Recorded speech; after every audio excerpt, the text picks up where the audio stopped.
Hello friends, Rajasthan Gyandhara channel में आपका स्वागत है। आज हम अपने इस वीडियो में रेगिस्तान के जहाज ऊंट के बारे में पढ़ेंगे, जिसे राजस्थान की पशुधन की श्रेणी में राज्य पशु घोषित किया गया है।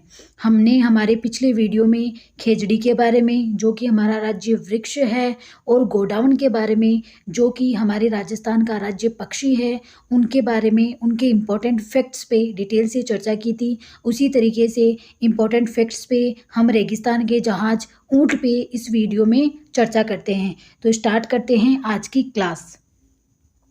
सबसे पहले हम ऊंट के बारे में पढ़ेंगे कि ऊंट को मरुस्थल का जहाज कहा जाता है।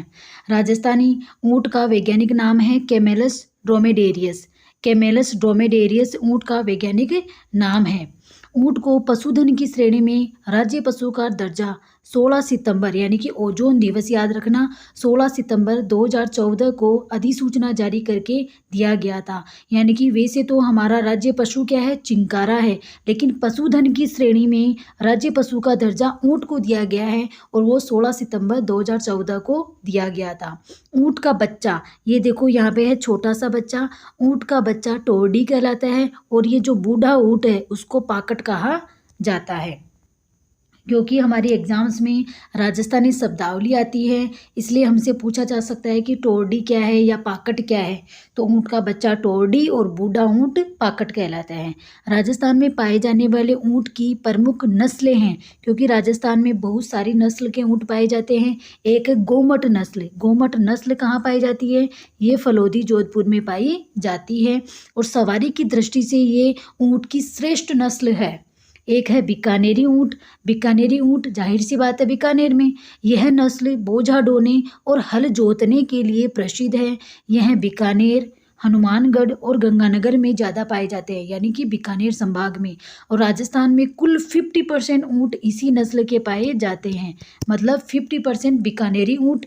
गोमट ऊंट फलोदी जोधपुर में। एक है नाचना। नाचना जैसलमेर में पाए जाते हैं। यह ऊंट की सर्वश्रेष्ठ नस्ल है, यानी कि सर्वाधिक पूछे तो बीकानेरी और सर्वश्रेष्ठ पूछे तो नाचना ऊंट।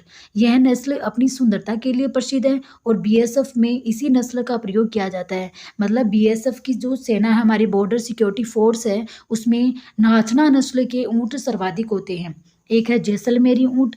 यह ऊंट मरुस्थल में तेज दौड़ने के लिए प्रसिद्ध है। यह अपनी मतवाली चाल के लिए प्रसिद्ध है और जैसलमेर और बाड़मेर में पाए जाते हैं।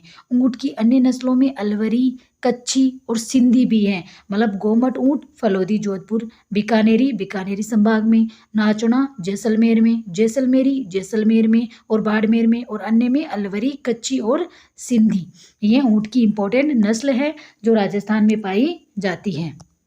आगे चर्चा करें तो ऊंट की श्रृंगार के आभूषण कौन कौन से होते हैं? एक तो गोरबंद, जो कि काफ़ी बार एग्जाम्स में पूछा गया है। गोरबंद जो गले में पहना जाता है। पचनी, पचनी पूंछ में पहना जाता है। गोडियाँ टांगों में, टांगों पर पहना जाता है। तंग या नेवार, ये पेट पर पहना जाता है। मोरखा मुख पर, नाम से पता चलता है कुछ कुछ में तो मोरखा मुख पर। काठी या पिलान पीठ पर पहना जाता है। मृत ऊंट की खाल पर की जाने वाली चित्रकारी, मतलब हम लोग हमेशा जो उस्ता कला है, केवल उस्ता कला के बारे में ही जानते हैं। उस्ता कला मृत ऊंट की खाल पर की जाती है। इसे उस्ता कला मुनवती कला कहा जाता है, जो कि बीकानेर की फेमस है। और इस उस्ता कला के प्रसिद्ध चित्रकार कौन है? हिसामुद्दीन उस्ता। जिंदा ऊंट की बालों पर की जाने वाली चित्रकारी जट कतराई कहलाती है। और अशोक टाक, ये पुष्कर निवासी अशोक टाक कैमल मैन के नाम से प्रसिद्ध है और ये जट कतराई के क्या थे? प्रसिद्ध कलाकार थे। अब ऊँटों में क्या क्या रोग होते हैं? मतलब हमने ऊँटों का श्रृंगार पढ़ा, उस्ता कला पढ़ी, जट कतराई पढ़ी, और ऊँटों में अब रोग क्या क्या होते हैं? तिब्रशा, सर्रा या सर्रा जिसको क्या बोलते हैं? प्रोटोजोआ, गैलेडेसी जीवाणु के द्वारा ये रोग होता है।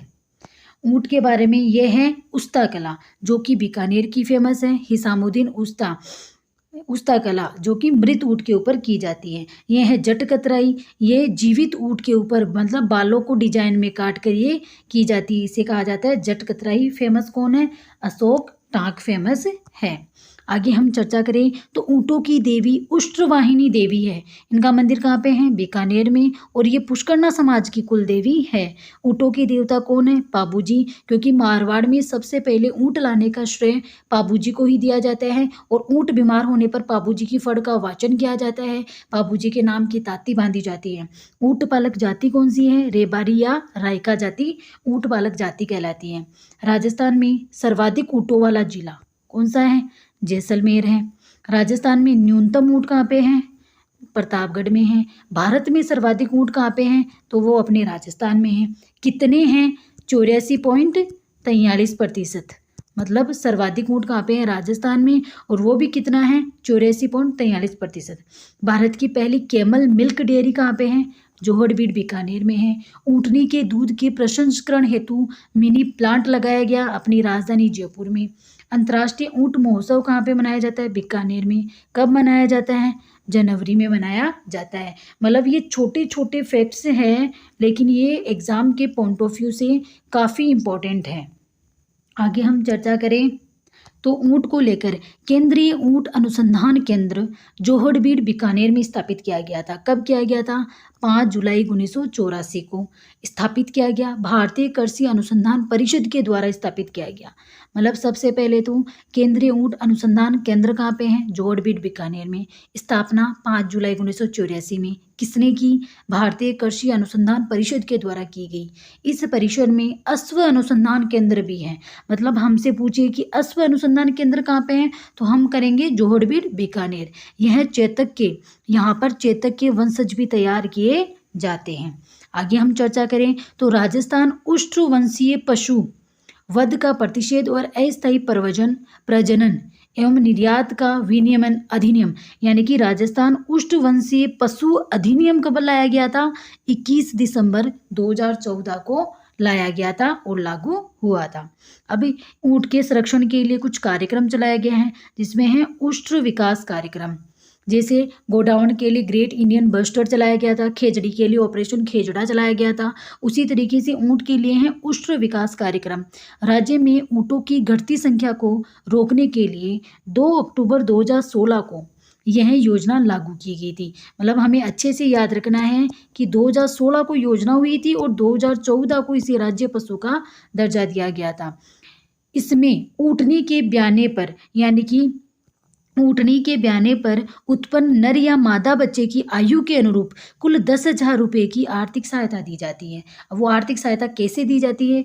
जन्म के बाद 1 माह होने पर 3,000 रुपये, 9 माह का होने पर फिर 3,000 रुपये, मतलब 6,000 हो गए।